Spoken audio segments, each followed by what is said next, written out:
Mornye might have one of the most well-designed kits in the entire game, playing into a certain niche, but not being locked into said niche. She manages to buff the archetype she was used in a way that not many other characters will be able to replicate, and does so in a way that isn't exclusive to these new teams. So I wanted to use this video to really discuss what I like about Mornye's kit design. Now obviously she's a newer character, so first I'm going to talk a bit about what she does, and then we can go into the nitty-gritty of why I believe her kit is so well designed. The Cliff Notes version is that Mornye is a universal healer with 25% damage amplification on her outer skill, and she creates a field with various effects.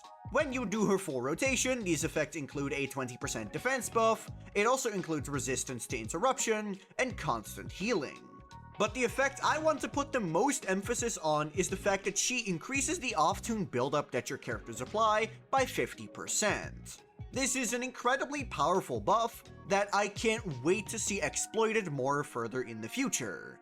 Increasing the off-tune buildup rate of your team is not just a buff for Toon Break related characters, because one of the greatest parts of Toon Break as a system is that it works for every single character in the game. It's a very universal effect that's going to be able to buff literally everyone.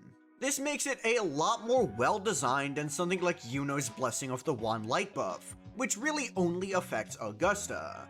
Obviously, Mornye's buff for Toon Break application was made with an intention. They want to try and sell you the Toon Break characters, and Mornye has extra synergy with them because she allows them to do their job more.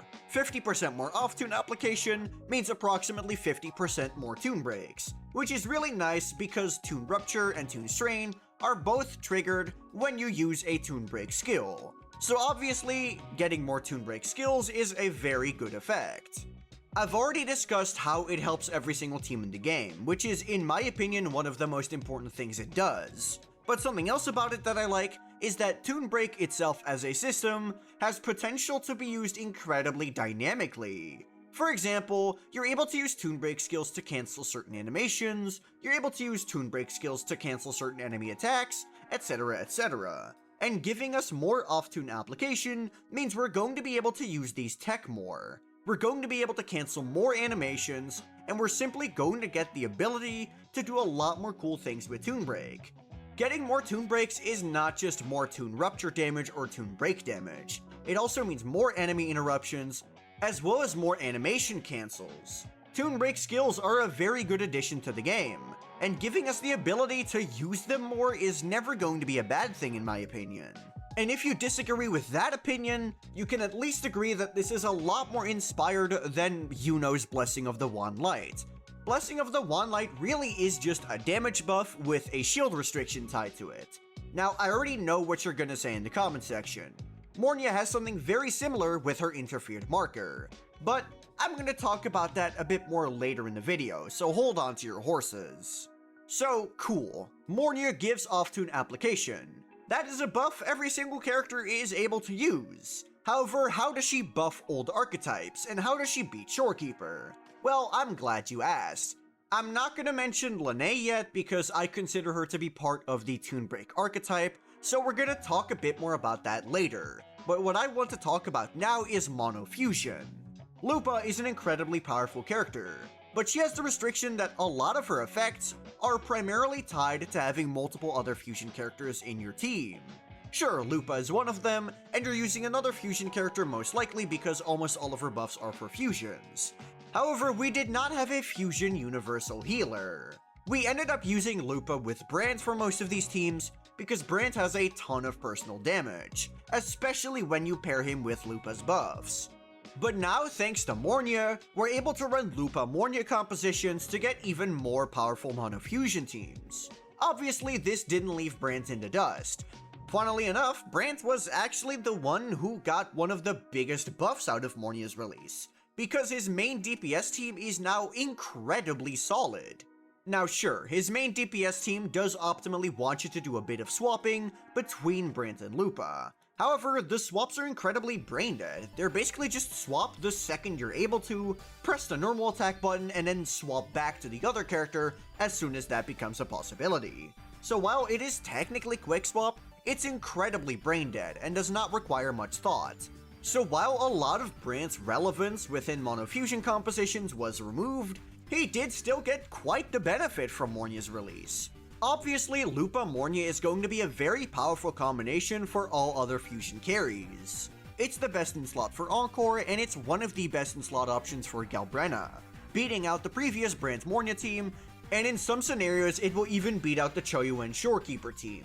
So ultimately, Galbrenna also got a pretty good benefit, and so did Encore. So Mornye was able to not only buff Toon Break characters, and not only be universal, she also found an additional niche helping in monofusion teams. So she's an incredibly well-rounded character already.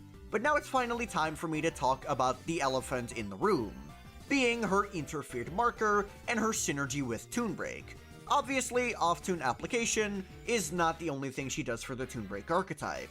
Additionally, she will also apply an interfered marker whenever an enemy is applied with either shifting effect and use a Toon Break skill on them. This effect lasts for 8 seconds and gives you up to 40% damage bonus on that enemy.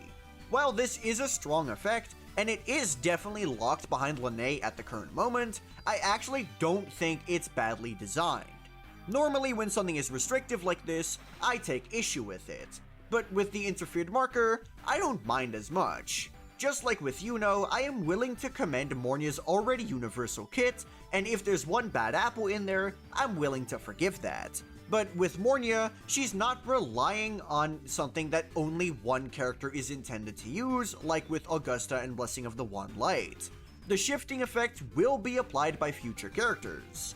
This is because it's not listed as a unique effect to Lene, otherwise it would be somewhere in her forte circuit, but it is not there. This is because the shifting statuses are key game mechanics, and are not just limited to Lene. This means that when we do eventually get our future Toon Break DPS, like for example Ameth, it is incredibly likely that Ameth is going to be able to apply the shifting statuses herself. Blessing of the One Light is simply way more specific. It requires you to get shields consistently throughout your rotation, and also have a long enough rotation to actually be able to fully benefit from it, and you also need your rotation to be heavily backloaded because it takes time to stack up the effect. This is very specific to fully utilize. However, Mornye's interfered marker is not the same. You simply need to have one kind of status on the opponent that multiple characters will be able to apply, and it has a literally infinite duration. And even then, the interfered marker only lasts for 8 seconds, and there's a very high chance you will not be able to do another Toon Break skill within 8 seconds, meaning that there's not a single team in the game that's going to be able to fully utilize this mark, and I think that's entirely intentional. For a universal character like Mornye or Shorekeeper, their buffs are often lessened because they have short rotation times and they're universal characters. However, Mornye has a 40% damage bonus buff, which is a ton. For reference, Shakona with Gusts of Welkin gives only 39% arrow damage bonus, so this is a specific element damage bonus on a sub-DPS character. So to me, that means that Kuro Games made this marker intentionally not have 100% uptime, because 40% damage bonus is a very high number for a character like Mornye. They know this effect isn't going to have 100% uptime, so they make the number higher to account for this. And thus, ultimately, even in teams where you don't get the interfered marker from Mornye, you're still going to be fine. Because on paper you think you're losing a 40% damage bonus, meanwhile in reality, it's 50% uptime means it's really only 20%, which is still good, but it's definitely not enough to consider a synergy to be entirely irrelevant just because you're not getting the 20% damage bonus buff. But that's just my opinion on Mornye. Let me know what you think of her down in the comments below. And while you're down there, be sure to like the video and subscribe to the channel. If you have any questions, be sure to join my Discord server, which is linked in the description. If you just want to see more of me, you can check out my second channel, which is also linked in the description. But that'll be all from me. Peace.